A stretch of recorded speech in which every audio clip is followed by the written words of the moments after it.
Well, welcome back, and what we're going to do in this video is examine where do you place a information security group within an organization. So we'll start off with large organizations. Large organizations, InfoSec is typically under the Information Technology Department. In other words, the CISO, the Computer Information Security Officer, reports to the CIO. And if you look at the University System of Georgia, that's the structure that we have. We have the CISO as a direct report to me, and then we work together to ensure the security of the university system. You can do it different ways, and we're going to, in this video, explore different ways of placing that organization. The second bullet there talks a little bit about the InfoSec programs can sometimes be at odds with the goals and objectives of the IT department. And while that's true, it's really a matter of alignment and balance. In the end, you've got to do risk management, and you've got to convince the leadership of the organization on what the risks are so that an appropriate decision can be made. So if you've got a well-performing organization, they're not going to be at odds. As we look forward, this talks a little bit more about the May coming into conflict. There are different models that are out there in terms of reporting structures, and that's what we'll look at in the next couple of slides. But again, the classic role is for the CISO and the CIO to have alignment, and when you have that alignment, it works really, really well because they should be a shared purpose in protecting the organization. All right, so now we're going to come into these kind of memory charts. A little bit hard to look at, but what you're trying to do is look at these charts and then try to figure out, well, where is the security organization? So in this particular chart, you can see the CEO is right up here. You can see information technology is here, and under information technology, you have information security with its various groups. And you have a dotted line, meaning that there is a management committee, so there is some shared governance oversight of that particular organization. And again, this is one of the options. This is probably, in my opinion, the most dominant or prevalent option that you're going to see out in an organization.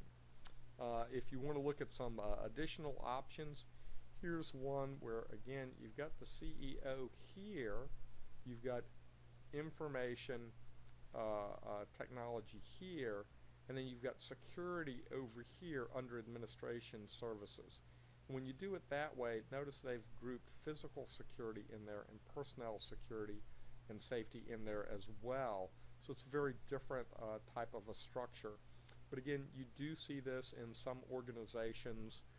It's not as common as a reporting to the CIO, but it does occur in terms of structure. Well, let's look at a different structure. Here in this particular case, again, you've got the CEO all the way up here. You got administrative services here, and you have information security over here with the subset of those security principles. You got physical security under legal. You got personnel security over here under human resources. But again, another place to put this with the dotted line up to your management committee is under administrative services, but to have information security as its own special group. Finally, when you look at this particular group, again, you've got the CEO here, but you've got an insurance and risk management group, and within that risk management group, you have information security.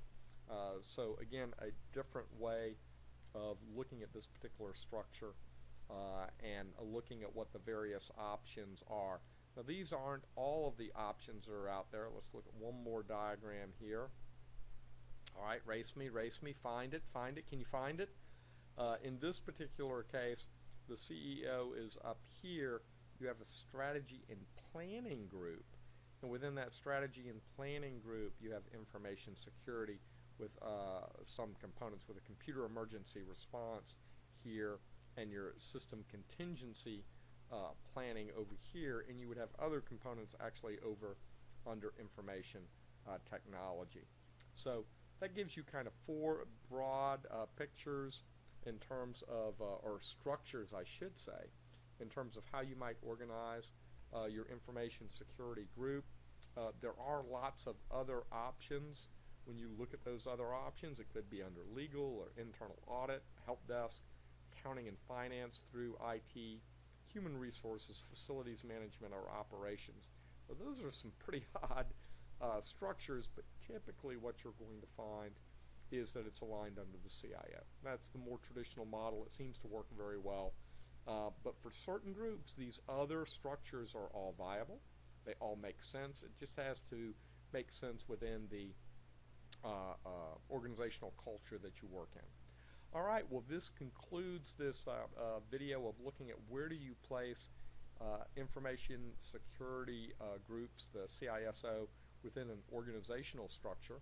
We looked at 4 different options and looked at these kind of 6 other big options within that space. We talked about some of the considerations in terms of that. Again, you want to be consistent with your organizational culture. During the next video, we're going to start looking at the components of a security program and the needs within an organization of how you structure that. So enough for now. I'll see you, or at least you'll hear me, in the next video.